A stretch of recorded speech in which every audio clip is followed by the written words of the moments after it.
G'day everyone, that's me, Leslie. Welcome back to Soil and Soul. Thanks for joining me as I transform our grass into an edible garden. Fred has always been fascinated by bees as pollinators, and in our garden we've always created pollinator corridors as well as having water stations for bees to visit. But after being wiped out with COVID earlier this year, and we felt completely vulnerable as we tried to recuperate together, I urged Fred, to get a Flow Hive and enjoy his dream. Life was just too short. So the three key reasons why we wanted to keep bees was that 1, the world needs bees to ensure food security. 2, my garden needs bees to pollinate our edible garden. And 3, we'd love to harvest some of our own honey. We went ahead and we purchased a Flow Hive. So the Flow system was created by Cedar and Stu Anderson from Byron Bay here in New South Wales. And this shot is from their website. And as you can see, the URL at the top, and it's really an interesting read. So I urge you to go and visit. The Flow Hive created a whole new way of extracting honey from the Langstroth-style European honeybee hive. And it really has intrigued us since they began selling to the public about 8 years ago. Instead of removing the entire frame to harvest the honey, a tube can be inserted into one end of the super, and when the flow key is inserted and turned 90 degrees, the cells split, causing the honey to flow into the jars. Fred was keen to use the Flow Hive system because it causes less stress to the bees and to the beekeeper. Extraction of honey is simplified because the flow key will split the honey cells and allow gravity to do the work, and the honey flows straight into the jar. Look, it goes without saying, of course, that you still need to look after your bees because there's so much to learn, and so bear with me as I put all this into this video. The Flow Hive delivery was prompt, and assembling the Flow Hive was really a pleasant experience. I could see how Fred was enjoying the way it came together so easily. Bees are perfectly adapted to pollinate and to help plants grow and produce food. And without bees, the availability and diversity of fresh produce would decline substantially. In fact, Albert Einstein alarmingly predicted that if bees disappeared off the face of the earth, man would only have about 4 years left to live. So there's no real scientific evidence to confirm this, but there's no doubt that this message is nevertheless alarming. The bee population right across the globe is constantly under threat due to stresses from loss of habitat and food sources that are constantly exposed to pesticides. In fact, Brussels has already banned 3 pesticides.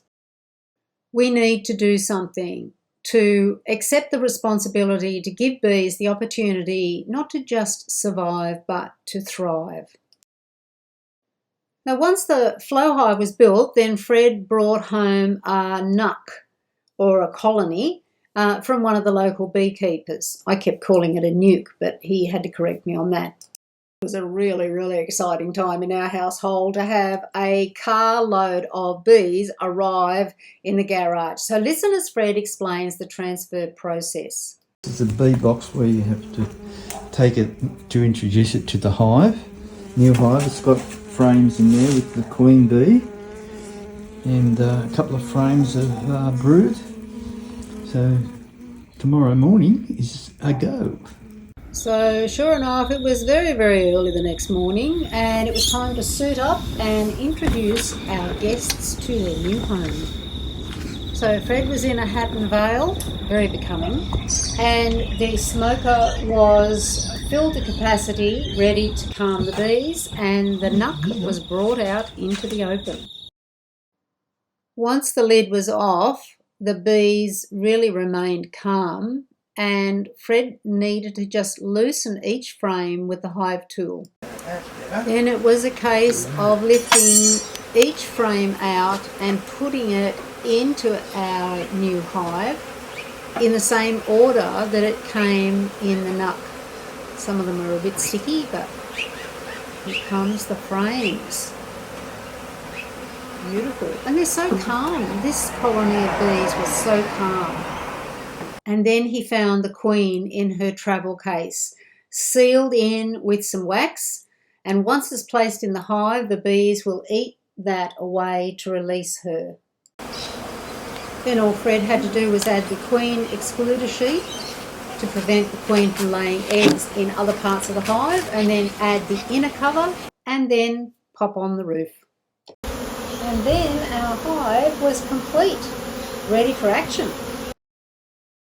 So it wasn't long before it was 4 weeks and it was time to do a hive inspection. So this first inspection, we needed to do 4 things. We needed to check the brood frames for signs of disease, check the honey frames, supplement with sugar syrup if needed, as it was coming into winter at that stage, and remove and clean the bottom tray. The roof was lifted and the inner cover was lifted, and we could see the bees and the queen excluder. The first frames to come out to be checked for signs of disease are the brood frames, and they're looking really healthy, spanning right across the frame, and the queen here is meticulous about how she's laying. So unhealthy broods may show a scattered or like a shotgun pattern. In this case, brood is a term used for baby bees in various stages of their development cycle, you know, from egg to fully functioning adult. It's absolutely fascinating because I learnt that when the queen lays an egg, it stands upright for 24 hours before falling to its side, and then it remains an egg for 3 days, and then it turns into a larva for 6 days before the worker bee seals or caps that cell. And those capped cells are anywhere from like a cream to a brown, like ours in coloration. So it's really important that each frame is returned in the same sequence and the same orientation as they were at the start of the inspection. Next on the list is to inspect the honey frames. We really only need to take a quick look to see how many of the frames are full of capped honey. We're doing really well. And the stored honey is capped and it's covered with this lovely yellow-white waxy coating. If the frame is coated, well then it's full. Bees have been forming these hexagon shapes for thousands of years, and it's the most structurally sound shape to create because it packs together really beautifully, and it's the most effective way of storing liquid. The mathematical precision of these hexagons is just mind-blowing because each hexagon has a 120-degree angle, and it makes it so structurally stable because the two opposing sides are pulling or pushing to support that specific side. There were more brood frames than there were honey stored frames. So Fred was encouraged to add some sugar syrup to supplement feeding. The last task was to check the bottom tray, and there's no hive beetles in there.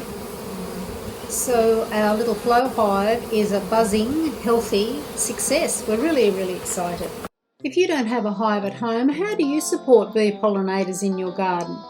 Do you add pollinator flowers? Are you making sure that there are water stations? What steps do you take to give the bees the opportunity to thrive, not just survive, but to thrive in your backyard environment? That's all from us at Soil and Soul. Don't forget, take care of your soil. Subscribe so you can join us again, and in the meantime, happy gardening.